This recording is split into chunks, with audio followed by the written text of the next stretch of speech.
Je me suis retrouvé comme un étudiant, on va dire 10 ans après mes études à la fac, dans une petite chambre de 9 mètres carrés à la Frade Saint-André. Ce premier casse-gueule-là, en fait, c'est ce qui m'a donné, en fait, l'idée exacte de ce que je voulais faire. C'est-à-dire arrêter de bosser pour quelqu'un et de bosser pour moi-même. Bienvenue dans l'émission Kosawatan. Alors aujourd'hui, on est avec Geoffroy Langlais. Donc il va nous parler de lui dans un instant. Et je tiens à faire un petit disclaimer juste avant de commencer pour vous dire que même quand on parle d'entrepreneuriat ou qu'on va voir des entrepreneurs, on ne parle pas entreprise, on parle parcours de réussite. Parce que beaucoup de personnes viennent me voir et me dire « Ouais, mais moi l'entrepreneuriat ou telle chose, ça ne m'intéresse pas. » C'est pas le but en fait de vous parler d'entrepreneuriat. C'est pas le but de vous parler de chiffre d'affaires, de vous rentrer. Non. Le but c'est aujourd'hui d'avoir des personnes comme Monsieur Langlais que je connais depuis des années. Trop.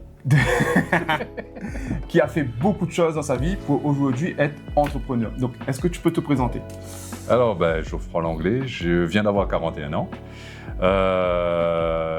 J'ai eu un parcours, on va dire... atypique. Exotique. Plus que atypique, je dirais exotique. Parce que j'ai commencé avec de l'ambition. Et après, j'ai grandi. Ça s'appelle l'université.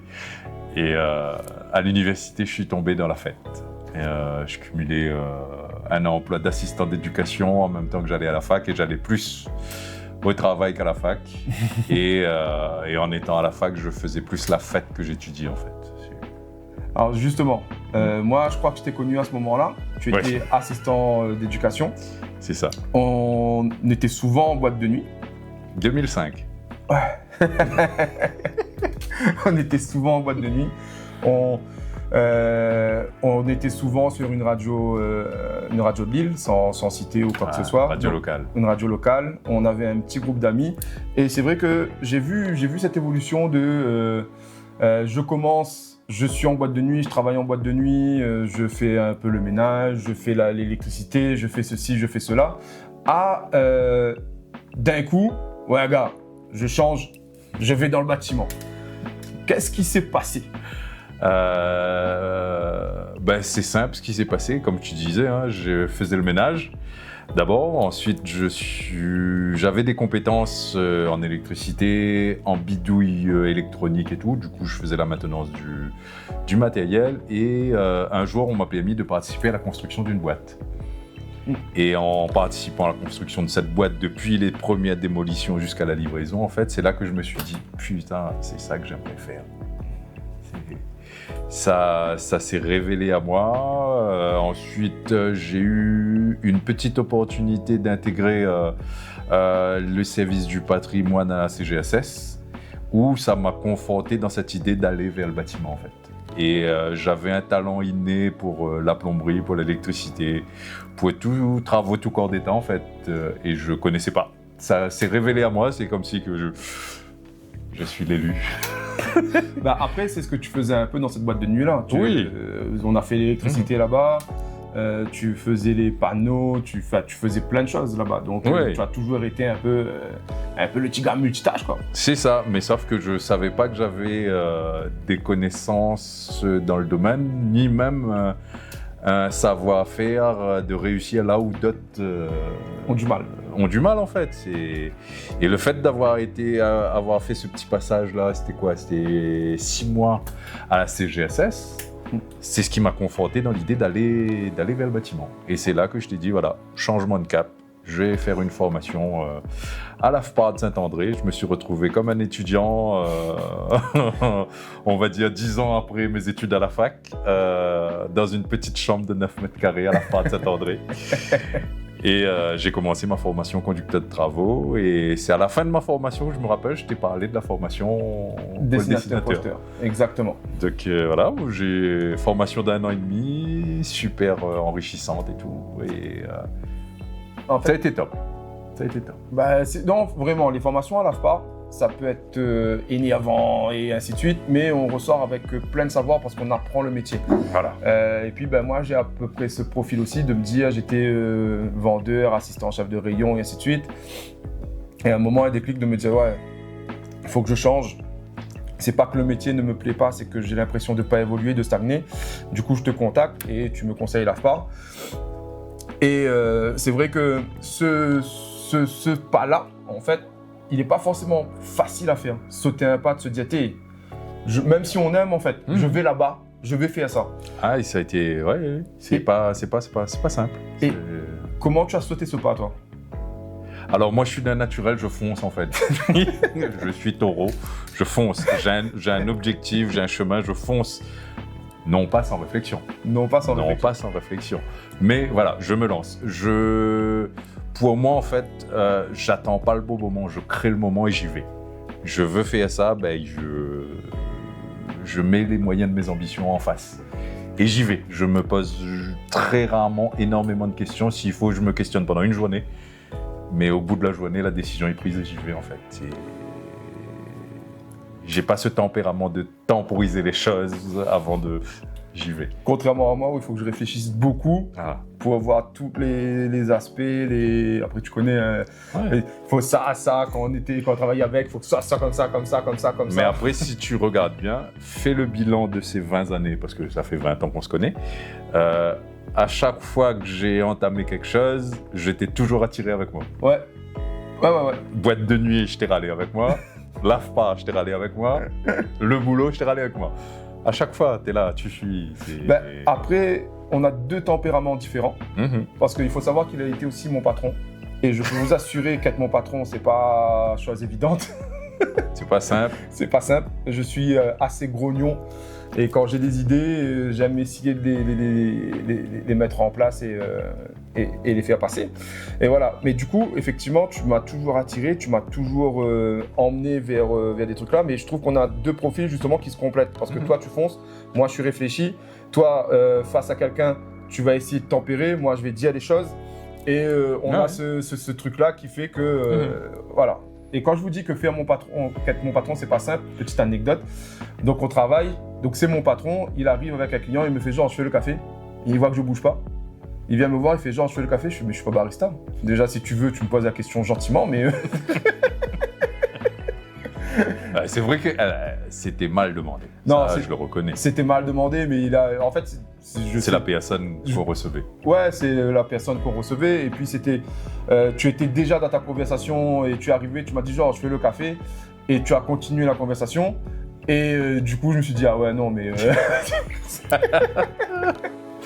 Écoute, ça fait partie des moments. Il n'y a pas de mauvais moments, je pense pas. Moi, je trouve ça marrant, en fait. Voilà. Après, à la fin, on en rit, on en discute. Et puis, voilà. En fait, du moment où il y a de la discussion, oui, c'est ce qu'il faut.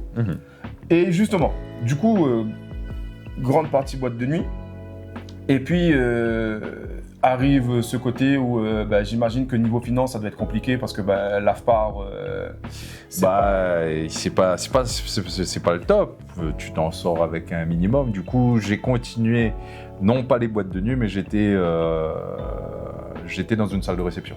Donc je faisais mes études et je bossais dans une salle de réception les week-ends. Donc j'ai toujours cumulé 2 trains de vie en fait. Depuis que je te connais, effectivement. Voilà, donc voilà, pour mettre du beurre dans les épinards, je cumulais 2 trains de vie, je bossais dans une salle de réception et je faisais mes études à l'AFPA. Et du coup, les études, tu réussis, tu as ton diplôme, et là, tu passes dans un autre monde. Donc, alors déjà, assistant d'éducation, à technicien dans une boîte de nuit et maintenant à employé dans un bureau d'études. Ah, mais avant ça, il y a eu un fait générateur. Parce qu'au moment où je gagne mon diplôme en décembre 2015, ma femme me dit qu'elle est enceinte. Ah. Donc, tu as ton diplôme, il fallait bosser. Ça a été le déclencheur parce que dès la réception du diplôme, en fait, ma voiture était en panne, donc j'ai pris le bus de Saint-Benoît jusqu'à Saint-Pierre et j'ai déposé un CV dans toutes les boîtes de bâtiments de Lille.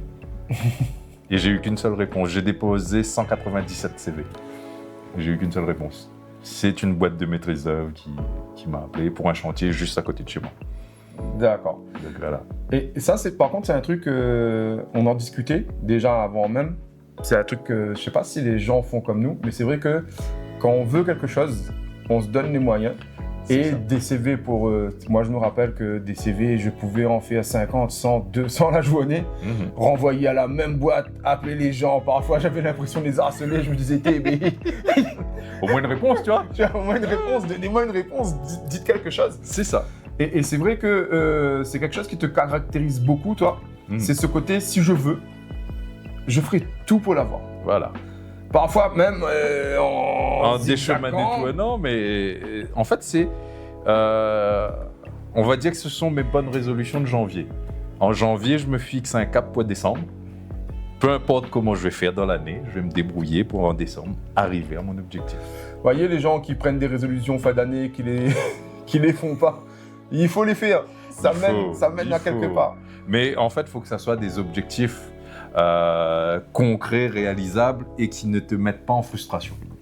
Genre, alors, je vais te faire un petit saut dans le temps. Il y a 2 ans, je me suis fixé comme objectif d'aller faire un tour aux Seychelles. J'ai bossé comme un dingue et je suis parti l'année dernière. Et voilà.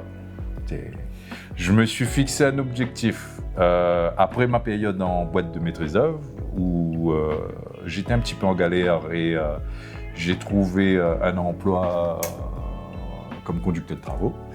Je me suis dit un jour, je m'achèterai une Subaru. Modèle Impreza GT 2002. Je voulais cette voiture. J'ai fait le compte avec madame dernièrement. Et en fin de compte, cette voiture, j'aurais pu l'acheter 10 fois. Maintenant, hein. Et elle me dit, mais ta voiture, normalement, tu aurais pu l'acheter. Je lui dis, je pense au moins une dizaine de fois, j'aurais pu l'acheter, oui. Mais je m'étais fixé comme objectif et j'y suis arrivé, en fait. Et c'était pas le fait d'aller l'acheter, c'est de pouvoir l'acheter. C'est de pouvoir l'acheter. L'objectif pour moi a été atteint. En fait, comme je disais la dernière fois quand on a fait l'émission pilote, la dernière fois je parlais avec Soko et Soko Locaf, bien par lui, et il disait, en fait, réussir, c'est déjà commencer à faire. Ouais. Parce que l'échec fait partie de la réussite, en fait. Et on en parlait en off, justement. Tu m'as dit, oui, moi, je me suis cassé la gueule plein de fois avant d'arriver là où j'en suis. C'est ça. Mais l'échec fait partie de la réussite. Mais du coup, effectivement, quand on parle de cette mentalité-là, de se dire que la réussite commence à partir du moment où je commence à faire les choses, c'est sûr que je vais échouer, mais ça fait partie du chemin. Là où on échoue vraiment, c'est quand on abandonne, en fait. Ou quand on ne fait rien. Ou quand on fait Des fois, en fait, on décide de ne rien faire par peur d'échouer. Ce qui n'est pas la bonne chose, en fait, parce qu'il faut échouer. Dans ton enfance, on t'a toujours dit, pour apprendre à marcher, il faut que tu tombes. Et quand tu tombes, tu apprends à te relever. C'est ce qui a toujours dicté mes pas, tout ce qui a toujours dicté ma volonté de faire, en fait. Tu ne peux pas... Les gens qui ne réussissent pas, c'est soit ils n'ont pas essayé, soit ils ont peur d'essayer. Et c'est pour ça que ça rejoint, moi, mon tempérament de fonceur. Moi, s'il faut tenter, mais je tente. Je me casse la gueule, tant pis, ça me fera une leçon, en fait. Et peut-être je recommencerai en mieux. Peut-être je me dirai, ça, c'est pas pour moi, je vais faire autre chose. Parce que ça viendra. Dans mes expériences, j'ai eu des boulots où j'ai essayé, j'ai mené jusqu'au bout, mais c'était pas pour moi, du coup, j'ai arrêté. Mais j'aurais essayé. Tu aurais essayé, tu auras fait les choses. Voilà, je pourrais pas dire, j'aurais dû, j'aurais pu. Non, je l'ai fait. C'était pas pour moi, peut-être, mais je l'ai fait. J'ai pas réussi, peut-être, mais j'ai appris énormément de choses. Alors, du coup, je vais revenir justement sur les travails. Donc, tu arrives d'abord dans une entreprise de construction. Ensuite, tu arrives en bureau d'études. Mais moi, je connais Geoff, c'est un électron libre. C'est quelqu'un qui il aime pas trop qu'on lui dicte les choses. Alors qu'on va lui dire les choses, il va le faire parce que c'est son travail et autres. Mais comment tu as vécu justement ce passage-là où tu es employé, où peut-être un peu de mal à avoir 2 trains de vie différents à ce moment-là parce que il faut remettre les comptes à jour et ce fait d'être un peu enfermé là. Pas vraiment. Mon double train de vie n'a jamais interféré dans mes choix de boulot. Je te prends quand j'ai atterri après mon diplôme dans une boîte de maîtrise d'œuvre, on était une toute petite boîte. On était à peu près une dizaine, entre 8 et 10 employés. C'était super top. Mais suite à ça, on a été racheté par un gros groupe. C'est là que les choses ont changé. Et Alors, le gros groupe, il m'a râlé dedans, les gars. voilà. Ouais, comme d'habitude, je t'ai râlé dedans. Et en fait, ça a changé. C'est ça qui a commencé à me dégoûter. On était devenus des employés lambda, des numéros, en fait. C'est ça qui m'a déplu. Et à un moment donné, je me suis dit, la manière de bosser là-bas te plaît pas. Mais ce boulot-là, je l'aime. La réhabilitation, je l'aime. Seule solution, c'est monte ta boîte toi-même. C'est la première fois où j'ai eu peur. Du coup, qu'est-ce que j'ai fait? Je me suis laissé entraîner avec un soi-disant pote dans sa boîte de maîtrise d'œuvre pour l'aider à développer. Ça a été mon premier casse-gueule. Donc, j'ai quitté la boîte de maîtrise d'œuvre et je suis parti avec un pote. Je me suis cassé la gueule parce que ce gars-là, en fait, sa boîte était absolument pas structurée. Il avait qu'un seul client. Et il s'est avéré qu'il n'y connaissait rien au boulot et il se fiait sur moi. Oui. Donc voilà, première, on va dire, tentative, parce que normalement j'étais promis à prendre la direction et développement de son bureau d'études, mais il s'avérait que c'était une coquille vide. Donc c'est la première fois que je me casse la gueule là, à ce moment-là. Alors, donc, moi, je tiens à faire parce que justement, il a quitté le gros groupe et il m'a dit, viens, j'ai un poste pour toi. J'ai un truc, c'est cette boîte-là, justement. Ah non, ça c'était bien avant. Ah, c'était bien avant? Ah, c'était bien avant celle-là encore. Ah ouais? J'ai vécu 1000 vies. Ça c'était bien avant. À ce moment-là, en fait, je comptais développer cette partie-là et t'appeler après. D'accord. Mais quand j'ai vu que c'était une coquille vide et que ça se cassait la gueule, j'ai fait 2 mois là-bas. C'est là que j'ai été contacté par une boîte de secondes œuvres. Un ami à moi, et lui il m'a sorti du bordel dans lequel j'étais, hein, et j'ai été conducteur de travaux pour lui. Mais il a senti que j'avais un profil beaucoup plus bureau d'études que entreprise d'exécution, et c'est là qu'ils m'ont proposé de créer Isocell. D'accord. Et c'est à ce moment-là que j'ai fait appel à toi. Ok. Donc j'ai eu quelques... Mais c'est ce premier casse-gueule-là, en fait, c'est ce qui m'a donné, en fait, l'idée exacte de ce que je voulais faire. C'est-à-dire arrêter de bosser pour quelqu'un et de bosser pour moi-même. Et j'ai cultivé ça pendant que j'étais, avant la création d'Isocell, j'étais dans mon coin. Le soir, je réfléchissais à peut-être me créer mon bureau d'études, mais je ne savais pas dans quel secteur me lancer. C'était ça le problème. Je savais ce que je voulais faire, mais dans quel secteur le faire, comment le faire et tout, ceci, cela. Jusqu'à ce que ce pote-là me propose justement de créer Isocell. C'est à ce moment-là que tout s'est illuminé pour la première fois. On va dire qu'on a on a branché la prise sous le sapin et on lance Isocell. Et c'est là que je t'appelle. D'accord. Alors, en fait, donc, comme de quoi? Parce que Isocell, ça s'est pas forcément très bien passé non plus. Non. Mais ça a posé les bases de ce que je suis maintenant. Ça a posé, mais c'était quand même une belle expérience Isocell. Mais comme de quoi? Voilà. Il aurait pu se dire, bon, le gars, il m'a foutu dans le fond, je laisse tomber, je retourne travailler. Il refait une deuxième boîte et là, là je suis dedans, donc je sais comment ça se passe, je vois à peu près les tournées virées. Au bout de 15 jours, je crois, je viens le voir et je lui dis, écoute, tu vois ces gars-là, moi je ne parle pas. C'est toi mon patron, eux ils ont pas, ils discutent pas avec moi parce que je vois que les gars sont un peu spéciaux. Et là arrivent quand même pour nous des moments très difficiles. Ouais, très compliqués. Très compliqués. Ouais, à un moment donné, je payais vos salaires sur mes sous-PSO. Ça a été très compliqué, hein, mais ça a été riche d'enseignements. Je me suis dépassé. J'ai niqué ma santé aussi. Parce que ça, c'est quelque chose qu'on ne dit pas. C'est quelque chose... je suis beaucoup sur LinkedIn et personne n'en parle. Les nuits de stress et tout ce qui s'ensuit, à pas savoir comment payer les gars à la fin du mois et tout. Enfin, c'est compliqué. Non, mais quand tu regardes LinkedIn, être entrepreneur, c'est la plus belle chose du monde. Ah oui. Moi, je fais ça, mais les gars, ils te disent pas, il faut aller chercher des clients. Surtout quand tu es auto-entrepreneur, il faut que tu cherches tes clients. Tu es ton propre comptable, tu es ton propre gestionnaire, tu es ton propre commercial. Et service de recouvrement. Voilà. Le plus important, service de recouvrement. Mais non, ça se dit pas, et je trouve qu'on développe pas assez le sujet, parce que je passais des nuits à dormir que 2 heures.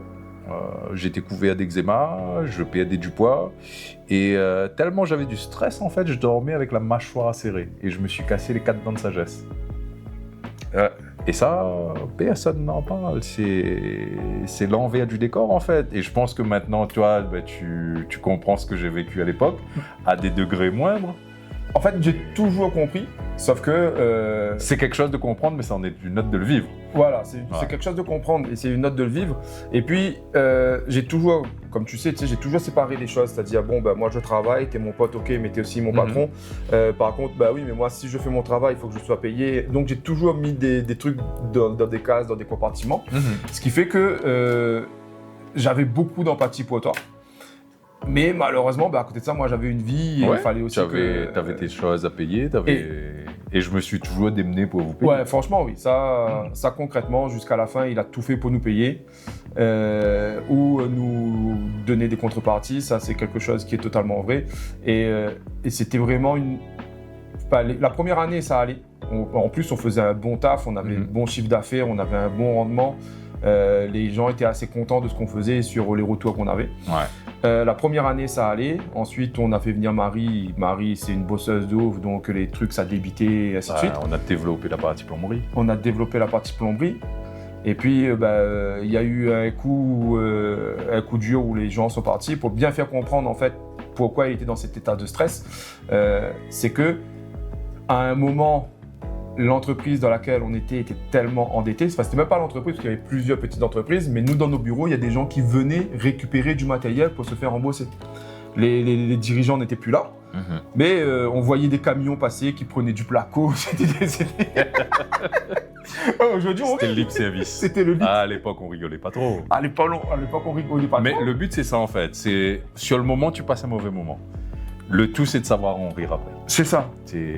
Mais comme je te dis, pour moi, ça a été très formateur, parce que tu sais, à un moment donné, les bureaux étaient vides, j'étais tout seul en train de bosser dedans. Mais quand je te dis tout seul, vous étiez plus là, j'étais tout seul dans le bureau. Et à un moment donné, je me suis dit, il y a quelque chose à faire, en fait. Et c'est là que, en parallèle, avec la fermeture de toutes les boîtes, et en fin de compte, c'était la mise à mort d'Isocel, en fait. Isocel a survécu pendant 1 an avec ça, mais se retrouver tout seul face à soi-même, ça a été une belle leçon, et c'est là que j'ai décidé de remonter une seconde boîte, de racheter le matériel d'Isocel et de racheter tous les contrats d'Isocel sur la nouvelle boîte. Et cette nouvelle boîte, je l'ai créée en juillet 2023. Et au départ, ça a balbutié un petit peu, et j'ai décidé en fait de faire les choses autrement par rapport à Isocel. Parce que Isocel, je suis devenu patron, mais je ne savais pas ce qu'était être un patron. Savoir être un patron, c'est pas inné, ça s'apprend. Le management, c'est un boulot. Enfin, voilà, tout s'apprend. Et du coup, je me suis dit, je vais monter un système hybride. Et du coup, je ne vais pas peser sur ma société. Je vais être salarié. Et comme d'habitude, mener une double vie, je suis salarié et j'ai ma boîte à côté. Et tout doucement, j'ai développé MO3X sur le côté, tout en étant salarié. Et c'est là que, je t'ai dit, j'ai testé quelque chose, je suis devenu gestionnaire de copropriété.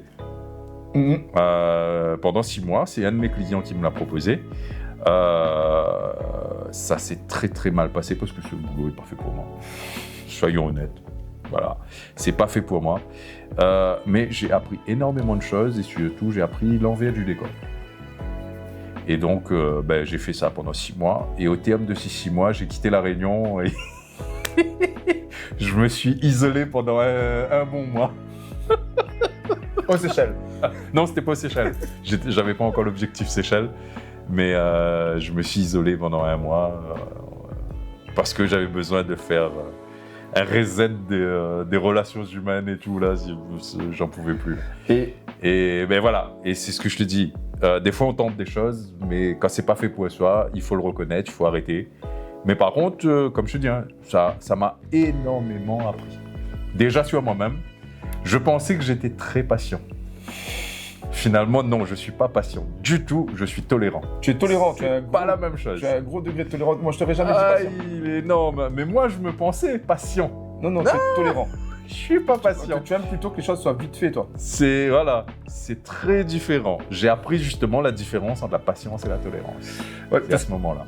Parce que je sais que par exemple, tu vas aller dans un endroit où il y a une file d'attente, tu vas dire bon, il y a des gens avant moi, il y a des gens avant moi. C'est pas que tu es patient, c'est juste que tu es compréhensif qu'il y a des gens avant toi, tu sais que là, c'est là. Par contre, non, la patience. C'est pas mon fort. Ah ouais, j'ai été vu plusieurs fois justement être plutôt impatient. L'heure des repas. L'heure des repas, quand tu as faim, tu te dis on va aller chercher à manger. Ouais, mais faut pas tarder, le gars il est prêt à te faire arrêter ton travail. Non, je finis ça, je vais chercher, t'inquiète pas. Non, mais c'est bon, tu vas finir après. C'est important. Il faut avoir des priorités dans la vie. Et la bouffe, moi, c'est ma priorité. Mais voilà, non, ça m'a appris énormément de choses là. Et suite à ce passage-là, je devais ralentir MO3X parce que j'ai eu une opportunité d'emploi que j'ai saisie. Mais sauf que ça m'a fait passer de l'autre côté de la barrière, encore une fois. J'ai fait entreprise d'exécution, maîtrise d'œuvre, et maintenant je suis dans la partie maîtrise d'ouvrage. Mais ça m'ennuie. Du coup, j'ai gardé MOE3X, que je garde toujours, et j'ai toujours les deux, j'ai toujours cette double vie-là. Mais étant donné que je m'ennuie d'un côté, je récupère d'MOE3X. Mais le problème, c'est que MOE3X a été victime de son succès et je commence à avoir énormément de sollicitations. Du coup, maintenant, on va venir un peu plus sur le cœur du sujet, c'est sur ton travail. En fait, parce que moi, qu'est-ce qui m'a poussé, déjà le parcours, je connais le parcours de Geoffroy, mais il y a un truc qui m'a poussé à faire cette interview, c'est que quand on travaillait à Isocel et sa petite fille venait, et sa petite fille disait que son papa était un docteur, un médecin de bâtiment.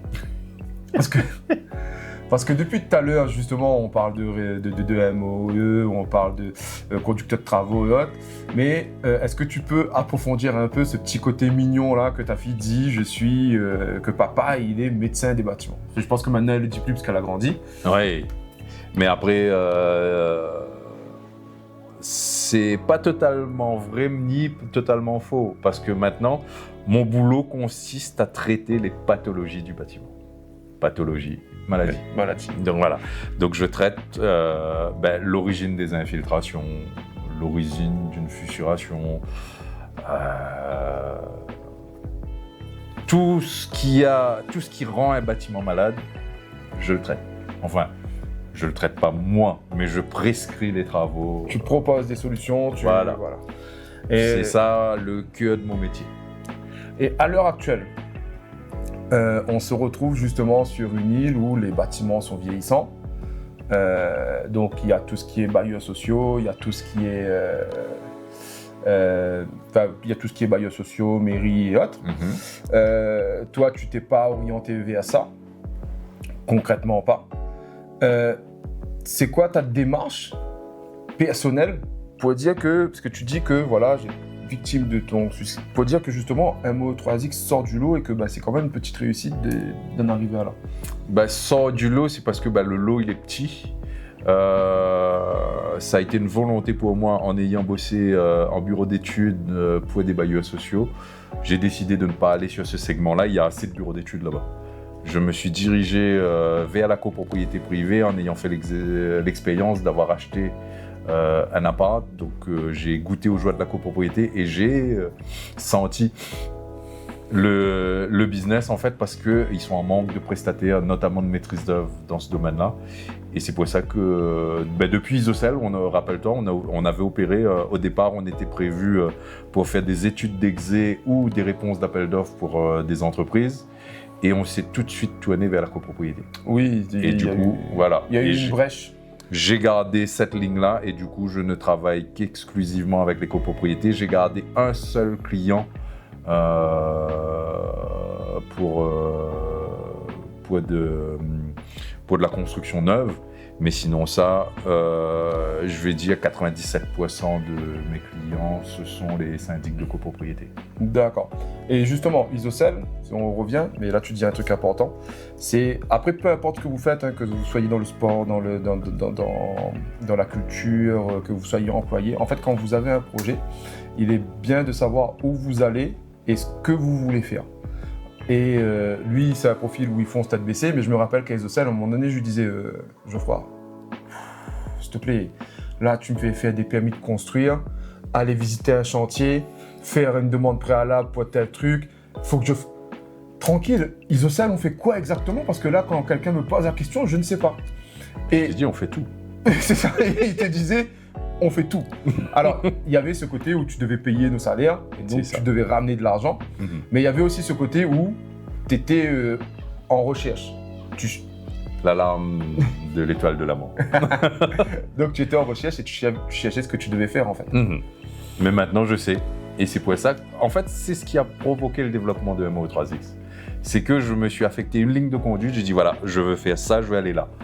Et maintenant, Isocel est le seul prestataire d'un réseau de diagnostiqueurs faisant les DTG à La Réunion. Alors, DTG, Diagnostic technique global. Voilà, pour préciser, en fait, DTG, c'est que tu vas sur le bâtiment, tu regardes le bâtiment, tu dis, ah, t'es là, ça coule. C'est ça. T'es là, c'est cassé, t'es là, c'est fissuré. Voilà. L'emmerdeur de service, c'est moi. Et après, ensuite, on va faire ce qui s'appelle maintenant le projet de plan pluriannuel des travaux. Je dis, ben voilà, la fissure là-bas, il faudra la traiter avant 2 ans. L'alarme incendie, il faut la traiter avant le mois prochain. Le ravalement de façade, ça peut venir dans 4 ans. Et pourquoi c'est important? Parce que quand on dit t'es là, ça coule, c'est que ça coule, oui, mais ça peut provenir d'autres problèmes sous-jacents. Ça peut arriver, une mauvaise étanchéité, c'est le mieux. Ça peut être un problème qui peut, par la suite, arriver à des fissures qui vont engendrer la structure et ainsi de suite. Donc, juste dire ça coule, c'est pas... Comment dire? C'est pas suffisant, en fait. Ah non, c'est pas suffisant. Je vais te raconter une petite anecdote. DTG sur une résidence dans les Hauts-de-Belle-Pierre. Le syndic m'indique que voilà, il y a des infiltrations qui partent du 3e et qui arrivent jusqu'au sous-sol.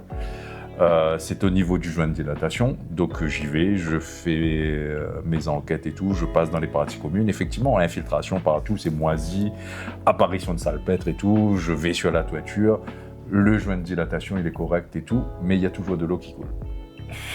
Toujours de l'eau qui coule. Je me suis cassé la tête pendant 2 jours dessus. Et à un moment donné, j'avais un problème, je n'arrivais pas à me repérer. Donc je marche jusqu'à la cage d'escalier pour voir le plan d'intervention. Et là, je remarque quelque chose, qu'il y a des petites pièces de part et d'autre du joint de dilatation. Je demande au client s'il a les plans de la résidence, il m'envoie, il me dit qu'il n'a qu'un seul plan de niveau. Je lui dis, juste un seul, ça me suffira, je vais déterminer ce qu'il y a. Et quand je regarde, je vois qu'il y a des salles de bain de part et d'autre du joint de dilatation. Salle de bain à l'italienne ou bien avec bac à douche de part et d'autre du joint de dilatation. Et là, je lui dis, j'ai peut-être une solution pour vos problèmes, mais il faut que je visite des logements. Donc il me donne les coordonnées, je vais visiter. J'arrive dans les salles de bain, il y a des salles de bain qui sont toujours à l'ancienne, c'est-à-dire avec le bac à douche et tout, voilà. Et je constate que les joints sont plus bons et tout, enfin, défaut d'entretien, mais ça arrive couramment. Et j'arrive chez un autre, lui il avait refait sa salle de bain, mais seulement il a viré le bac à douche et a mis une douche à l'italienne. Sauf qu'il m'explique, voilà, c'est un entrepreneur qui a fait les travaux et tout, et comme il trouvait un peu cher, il avait viré l'étanchéité. Il a fait que des équerres. Je lui dis, ok. J'ai saisi, mais c'était pas le tout. En allant dans un logement, en fait, le logement, je sais pas à quoi il servait, mais il n'y avait plus de salle de bain. Et dans l'emplacement du bac à douche, en fait, il y avait des plantes. Et il y avait une petite fille, elle me disait, tous les jours, elle vient, elle arrose ses plantes. Donc il y avait la salle de bain du monsieur qui avait plus d'étanchéité, la petite fille qui arrosait les plantes tous les jours, et la salle de bain avec le défaut d'entretien, c'est ce qui faisait couler de l'eau. Et le syndic ne comprenait pas pourquoi, même en temps sec, il y avait de l'eau qui coulait. Et je lui dis, juste, il y a des gens qui se lavent. tous les jours. Des gens sont propres. Voilà. Du coup, on voit de l'eau qui coule, mais il faut trouver pourquoi l'eau coule et comment faire pour que l'eau arrête de couler. Voilà mon boulot. C'est ça. Et dans les grandes lignes. Oui, dans les grandes lignes. Après, c'est pas un truc qu'on apprend, ça fait maintenant 10 ans que tu fais ça, c'est pas un truc qu'on apprend même plus de 10 ans. Quoi. Non, mais c'est de la formation continue. C'est ça. Je lis des bouquins. D'ailleurs, il y a l'agence qualité contrôle qui a sorti les fiches et des bouquins sur les pathologies du bâtiment selon les régions et tout. Donc, c'est de la formation constante. Enfin, il n'y a pas de secret. De toute façon, si on veut continuer à évoluer dans ce qu'on fait, il faut tout le temps être aux aguets des nouvelles technologies. C'est ça. Mais c'est comme l'histoire de la Clio pour les dimensions du parking tout à l'heure. C'est comme l'histoire de la Clio, exactement. En fait, il nous expliquait que les parkings étaient construits en fonction des premières Clio qui sont sorties. Il y a 30 ans. Il y a 30 ans, du coup. Même plus. Les Clio 1. Ah, les Clio 1, ouais, c'était il y a plus de 30 ans. Hein. Ah oui, ouais. Et du coup, les voitures ont évolué, mais pas les places de parking. Les Clio étaient comme ça, maintenant les voitures sont comme ça. Et les places de parking sont toujours comme ça. Et c'est voilà. pour ça que vous avez du mal à vous garer dans les parkings sous-sol maintenant. mais du coup, ce qui est super intéressant avec ton profil, c'est de voir justement le côté on va parler vu crûment, c'est-à-dire surveillant. On arrive à technicien de bureau d'études avec quelqu'un qui s'est fait des diagnostics. Comme de quoi... Rien n'est joué. Rien n'est joué. Et dans la vie, en fait, c'est souvent nous qui décidons de notre parcours. Alors, on peut pas, comme tu as dit, on peut pas... Là, va aux États-Unis. Frérot, je peux pas aller aux États-Unis là, j'ai pas les moyens, j'ai pas la carte, j'ai pas ceci. Par contre, si je me donne les moyens et que... Tu peux y arriver. Tu peux y arriver. Et c'est moi ce qui m'a poussé justement à faire le... Rappelle-toi sur Isocel quand on prenait des stagiaires. Je leur racontais toujours une histoire. C'était si aujourd'hui à l'instant T, ils ne savent pas ce qu'ils veulent faire, c'est pas grave. C'est pas grave. Moi je l'ai su, j'avais 30 ans. C'est ça. À 30 ans, j'ai su ce que je voulais faire. Et un jour, je me rappelle, c'était pour mon 30e anniversaire. Je sais pas si je te racontais ça. Je sais plus. On était à la plaine. Et je t'ai dit, pendant toute la semaine, j'avais pleuré parce que j'avais fait une introspection et je me demandais, mais à 30 ans, qu'est-ce que j'ai fait de ma vie? Qu'est-ce que je vais léguer? Qu'est-ce que j'ai construit de ma vie? J'ai l'impression d'avoir payé du montant, en fait. Et j'étais en plein étude à la FPAR et tout. Enfin, il y a eu une grosse remise en question et la semaine suivante, en fait, je me suis dit, voilà, je vais faire ça. Ok, j'ai encore rien fait, mais il n'est jamais trop tard. Et je me suis lancé. Et je me suis posé un objectif principal, mais ça a toujours été secret. Il n'y a que ma femme qui est au courant. Je m'étais fixé un objectif secret. À 4 ans, je serai patron. À 40 ans, je serai patron de ma boîte. Tu l'as fait avant. Je l'ai fait avant, mais sauf que Isocel, je ne me considère pas encore comme patron. J'étais l'associé, j'étais directeur. Mais à 40 ans, j'avais MOE3X. Et tu vois. Il y a un truc aussi, je te coupe parce que justement, je voulais parler de ça tout à l'heure et puis la discussion a fait que... c'est pour ça que je n'envoie pas de questions parce que je préfère avoir une discussion qui emmène sur des trucs. Ouais, ok. Et il y a un truc par contre qui m'a marqué, moi justement sur Isocel, c'est ton côté fidèle aux gens. Parce que tu avais des associés, mais tu as un associé qui, comme toi, s'est fait duper. Et je sais que jusqu'à la fin, tu as voulu tenir Isocel pour pas que lui soit dans la merde en fait. Ce côté-là, déjà c'est très rare, mais il faut avoir les épaules pour l'assumer en fait. Ce côté, si tu es dans la merde, je vais être ok dans la merde avec toi, mais je vais être là et t'aider. Et du coup, ça représente quoi pour toi ça, justement, dans ta part, dans la réussite, dans le côté fidélité parce que je sais que tu as un grand réseau, tu as plein de personnes qui te connaissent. Est-ce que ça vient de là? Est-ce que... Non, c'est moi, je suis comme ça. Je saurais pas te l'expliquer en fait. J'arriverai pas à mettre de mots dessus en tout cas. Mais je suis comme ça. Est-ce que c'est vraiment des trucs qui parlent chez toi? C'est ce côté où tu aimes transmettre. Tu peux être... je vais prendre l'exemple de Véronique. Véronique, je t'adore. Tu sais que je t'adore, Véronique. Véronique, c'est une ancienne stagiaire à nous qui débarque un jour. On la connaît pas, Geoffroy l'a vue. Ouais, monsieur Langlade, j'aimerais bien dépose mon... Elle débarque, elle est entrée à Lacoste. C'est vrai que c'était un sketch à l'époque. Ah ouais, très belle réussite, on va l'interviewer Véronique, on t'a pas oublié. Mais voilà, tu as toujours pas regarder les personnes, pas regarder comment ils sont, ce qu'ils font. Si tu peux aider, tu aides. Si tu peux aider à faire en sorte que ça évolue, tu fais en sorte que ça évolue. Et parfois, même quand toi, c'est compliqué pour toi, tu le fais quand même en fait. Ben, en fait, j'ai toujours eu à cœur de rendre ce qu'on m'a donné. Sur chantier, mes premiers stages, je passais le balai. Et en fait, les mecs, ils m'expliquaient c'était quoi leur boulot. L'électricien m'expliquait ce qu'il faisait, le plombier.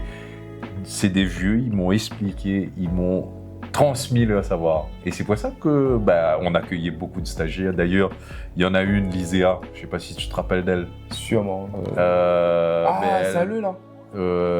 Non, la Saline Léo. Ouais, c'est ça, ok, ouais. Elle a été jusqu'à l'école d'architecture. Ah, mais c'est cool. Ouais, bac avec mention bien, école d'architecture. Mais après, elle a abandonné. Là, elle fait une formation, je crois que c'est technico-commercial dans le BTP. D'accord. Mais tu vois, on l'a accompagnée, elle, de la seconde. Et après, je l'ai eu en tant que stagiaire sur MOE3X aussi. D'accord. On l'a accompagnée jusqu'au bout. Après, il y en a d'autres qu'on a perdu en cours de route. Moi, j'ai encore de quelques nouvelles de Rodolphe. D'accord. Lui, il est passé il a arrêté son bac, il est parti faire pâtisserie, ensuite... Je crois que c'était pas son domaine. Ouais. Non, c'était pas il aimait pas. Donc après, quand on n'aime pas, on n'aime pas. Hein. Oui, faut être OK avec ça. Juste, moi, je lui avais dit, écoute, passe ton bac, au moins tu auras ton bac, il te reste 3 ou 4 mois. Ouais. Mais après, il a fait son choix, il a assumé. Hein. C'est ça. Maintenant, il est papa. Ah ouais. Écoute, tu lui diras félicitations de ma part. Et voilà, après, Jason, j'ai plus de nouvelles. Jason, les autres, plus de nouvelles. Mais voilà. Ouais. Mais c'était quand même une belle expérience. Oui, la transmission de savoir. D'ailleurs, j'ai rencontré notre ancien directeur de l'AFPA. Ah bon? Ouais, il m'a proposé de m'accompagner pour passer un FPA et devenir formateur à l'AFPA. Ah, mais c'est cool. C'est quelque chose que j'aimerais faire, oui. Mais je sais pas si je peux rajouter une troisième vie. Je pense que je vais avoir quelques problèmes. Mais ça me tend très bien. Tu sais, toujours dans cette volonté de transmission-là. On va finir là. Il nous reste quelques petites minutes. J'aurais une histoire à te raconter. C'est ce que j'ai demandé. Qu'est-ce que tu aimerais Qui, en fait, c'est au-delà d'une histoire. En fait, c'est un remerciement en fait à mon prof de maths au lycée Trop-Bassin, Monsieur Wastio. Le mec, en fait, il avait vu en moi la personne que je suis actuellement. Et là, je te parle de ça, on est en 2004. Là. 2004, lycée Trois-Bassins, juste avant que je passe le bac pour la deuxième fois. Il m'explique, en fait, que je pourrais être cadre d'entreprise avec le niveau que j'ai, en fait. Mais sauf qu'à l'époque, j'étais réfractaire à l'autorité, j'étais en pleine... comment te dire ça, pleine crise d'adolescence. Pleine rébellion. Voilà, rébellion. Et je n'ai absolument pas écouté son discours. Et je dis ouais, c'est bon. Mais sauf que en 2023, quand je crée MOE3X, en fait, et que je réalise que à 40 ans, je serai patron, je me suis dit, ce bouc-là avait raison. Et il a vu en fait ce que j'allais devenir. Et le seul souci, en fait, c'est qu'à un moment donné, j'ai eu un doute. Je me suis posé la question, mais est-ce que si je l'avais écouté, j'aurais été pas à ce niveau-là un peu plus tôt? Ça, c'était une très grande question pour moi en 2024. Et en fait, en réfléchissant dessus, je me suis dit, je pense qu'il m'a fallu tout ce que j'ai traversé pour être là où je suis et la personne que je suis actuellement. Sans ça, je serais peut-être pas là où je suis et la personne que je suis. Donc je pense pas que j'aurais été, si je l'avais écouté, j'aurais été à ce niveau-là à l'époque. Ouais, moi je suis assez fataliste, je me dis que les choses doivent arriver au moment où ça arrive. Ça doit arriver, effectivement. Et je l'ai recroisé une fois, mais on n'a pas eu le temps de discuter. Je lui ai dit, écoutez, à l'époque, je n'entendais pas ce que vous me disiez, mais sachez que maintenant, je suis patron de ma boîte. Il m'a regardé, il dit, tu peux être fier de toi. Je dis, je le suis. Je le suis. Et j'aurais aimé discuter un peu plus longuement avec lui. Mais voilà, le gars, en fait, il avait vu mon potentiel que moi-même, je ne voyais pas, en fait. Souvent, c'est comme ça, les gens ne voient pas ce dont tu es capable. C'est ça. Enfin, les gens voient ce dont tu es capable, c'est toi qui ne vois pas. Et souvent, tu te dis, non, Miguel n'a pas fait ça, alors que si, en soi, tu y arrives, il faut juste... Du coup, c'est pour ça que maintenant, des choses que je ne pense pas capable, je les tente quand même. Moi, il y a un truc que je dis souvent, j'ai vu un gars, il n'a pas de jambes, il fait du skateboard. J'ai vu ça sur Instagram. Le gars, il n'a pas de jambes, il fait du skateboard. Et toi, là, tu as tes bras, tu as tes jambes, tu as tes ceci, tu es en train de te dire, est-ce que je vais réussir à faire ça? C'est ça. Et à un moment donné, je me suis dit, lui, il n'a pas de jambes. Et toute sa vie, on lui a dit, tu ne pourras pas faire du skateboard, frérot, il faut deux pieds. Et il fait. Voilà. Et c'est ce genre de truc-là, je trouve ça juste formidable. Mais bien sûr que tu es capable de faire des choses. Effectivement, le gars, il n'a pas de jambes, il ne pourra jamais aller faire une randonnée de X temps parce que, voilà, ok. Ouais. Sauf si on le porte ou qu'il a un moyen de transport, et ainsi de suite. Mais il se permet quand même de faire des choses qu'il a envie de faire. C'est ça. Et pourquoi pas? En soi, pourquoi pas? Ouais, c'est une parole qui m'a manqué et je pense qu'il guide mes pas jusqu'à maintenant. C'est que... On est nos propres barrières. C'est nous qui nous limitons souvent. Plus maintenant. Moi, plus maintenant. Moi, j'essaie de... Aux grandes dames de ma femme. Moi, j'essaie de plus le faire. J'essaie de trouver... En fait, moi, mon souci, c'est que j'aime faire plein de choses. Et du coup, je fais plein de choses. Et je veux faire encore plus de choses. Et je n'ai plus assez de temps à chaque fois. Donc, il faut que je me réfrène sur tout ce que je veux faire. Mais moi, j'essaie justement de me dire, ok, tu veux faire ça, vas-y, let's go, on y va. Ouais. Alors, 2 dernières petites questions vite fait. Pour toi, c'est quoi la réussite? Gagner plus d'argent que ma femme ne peut en dépenser. Bon, allez. Plus sérieusement, réussite, c'est de voir ma fille heureuse. Quand j'emmène ma fille en vacances et que je lui demande « Est-ce que tu as aimé tes vacances ?» Elle me dit « Papa, je me suis éclaté. » Ou bien que je dise à ma fille. C'est une question que j'avais posée à un pote à moi la dernière fois. Je lui dis « Est-ce que tu as déjà demandé à ton gamin ou à tes gamins quel est le meilleur souvenir avec toi ?» Et que je pose cette question-là à ma fille me dit « Papa, j'ai aimé quand tu me mettais sur tes genoux pour conduire la voiture. » Tu vois, là, c'est ça pour moi la réussite. C'est voir ma fille heureuse, faire ce qu'elle a envie de faire ce qu'elle aime faire et l'aider dans tout ça.